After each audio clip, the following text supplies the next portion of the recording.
Climate change is becoming a hot topic. From cabinet tables to university campuses such as Riara and big corporations such as H2 Entertainment, more and more people are sitting up and paying attention to how our weather is changing and what impacts those changes are having. We took to the streets to see just how much people know about climate change.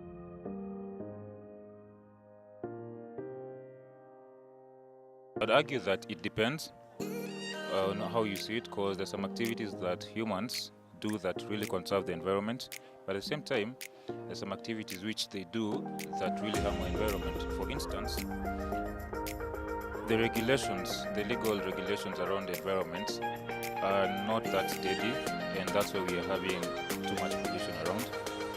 A good example is, if you can check maybe Mr. Trump's policy of maybe focusing more on non-renewable energy, like coal for instance, that the domino effect of that is that it's going to raise the temperatures of the earth.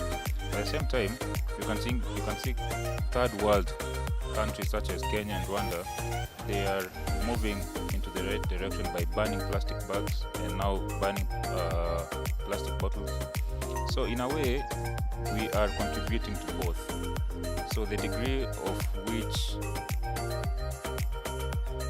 we are either polluting or conserving depends entirely on our actions,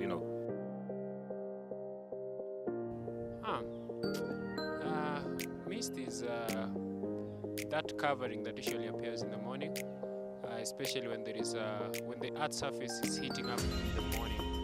Yeah, so when there's that mist now is that vapor that appears, but it's not as conk as compared to fog, which fog in my own definition is that when the vapors is rising due to the temperatures are rising from the earth's crust, you find that fog blinds you and it enables you not to see the other side.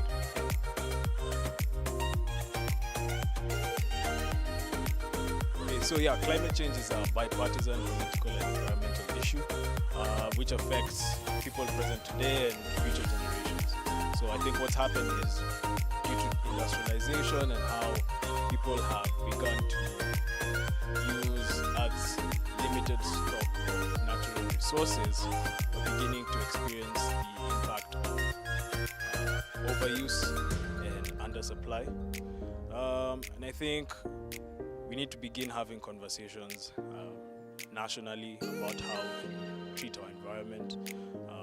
We need to begin spreading the name of heroes like Wangari Maathai, who have been trying to spread this message of conserving our environment and taking care of our planet, because the earth is all we have, and it's not infinite. It's going to end. All our resources will be utilized at some point, so we need to take care of that. We need to focus on taking care of not only our interests but those of the future generations.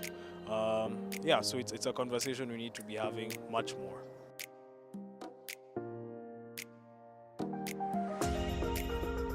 Well, smoke, I think, is something that is caused by fire. Fog, I think, is something that is caused by the weather. So there are two different things there. Smoke is to be ignited by a mistake or a human being. Fog is something that happens naturally. You can't control it. I have no idea. Second year international relations student Hodhan gave us an interesting perspective on this delicate matter. Yeah, firstly, the definition of climate change is the shift in weather patterns, and not just normal weather patterns, but for example, seasonal weather patterns. For example, it's supposed to be summertime, but it's still spring, or it's supposed to be springtime, but it's still winter.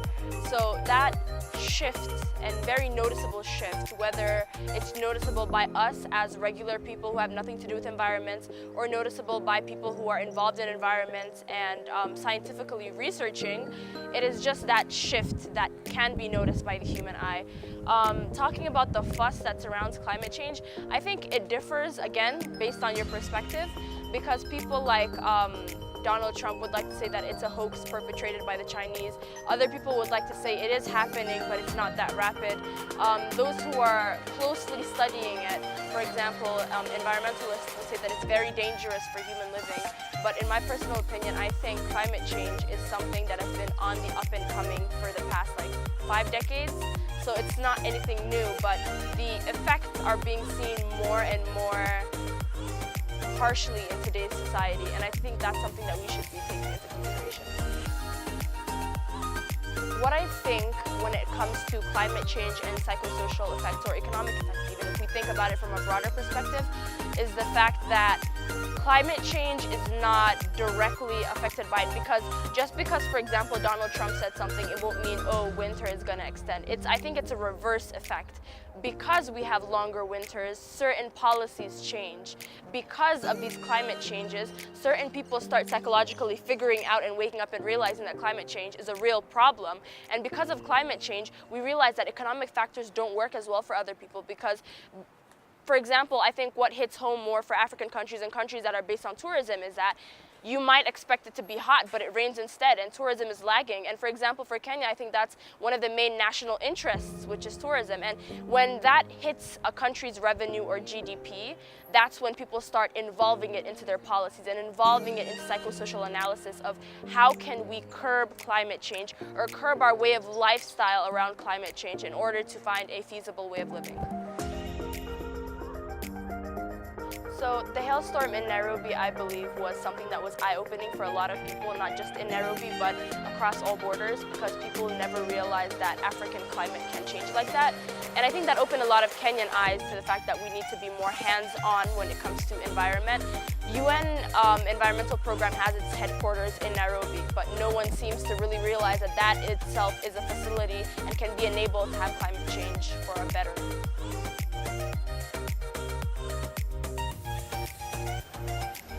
I believe, and something that everyone who is aware of environmental change and is studying this, or not just studying but seeing what's happening, understands is that we need to take climate change more seriously. We need to start having proactive methods. And the reason why climate change has gotten as far as it has right now is because of human activities that have eroded the world to look like it is right now.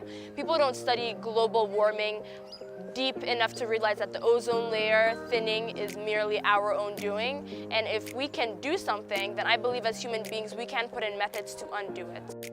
Renewable energy sources account for about 13% of electricity generation.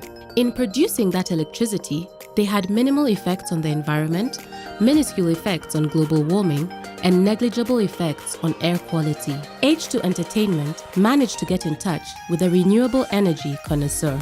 He had this to say.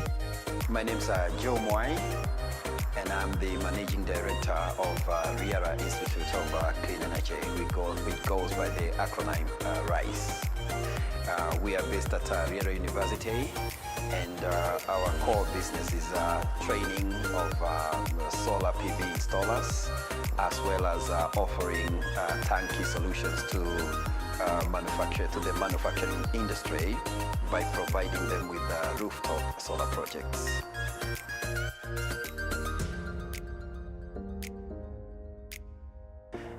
There is a lot of connect between the environment, between the climate change, renewable energy, and by talking about renewable energy, we are talking of clean energy, and this is energy that does not emit any form of carbon, that does not pollute generally the environment.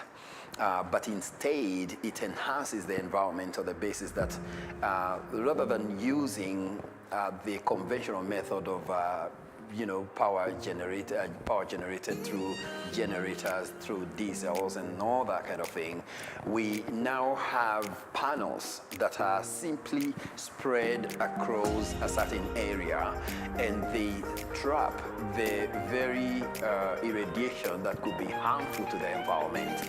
They trap it and convert it into electricity, and as a result of that, that becomes a process of cleaning up the environment whilst utilizing utilizing the same elements that could be detrimental.